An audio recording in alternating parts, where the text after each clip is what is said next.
Գիշերվա անձրևից հետո զգացել եք, թե ինչպես են մեքենաները կեղտոտվել։ Ուզում եմ ցույց տամ մեր բակի մեքենաներից մեկը, ու չգիտեմ կամերան ինչքանով է փոխանցում, բայց ոնց որ ցեխաջուր լցածել է մեքենայի վրա, ու սա մի հատ անձրևից ընդամենը, ու սա փաստում է նաև օդի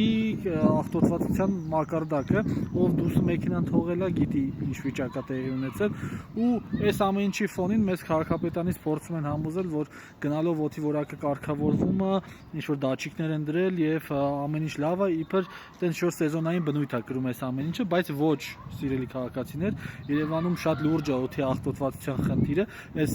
գիշերվա անձրևն էլ դրա վառ ապացույցն է, եւ Երևանում պակասում են կանաչ գոտիները, Երևանում մեքենաները կատալիզատոր չեն օգտագործում, այսինքն չի մշակվում կեղտոտ ծուխը, այսպես ասած, ու կանաչ գոտիներն էլ քիչ են, ավտոմատ մեր Երևանում այս խնդիրը շատ լուրջ է դրված, հետեւաբար քաղաքապետարանը պետք է արդարացումներ գտնելու փոխարեն գործի։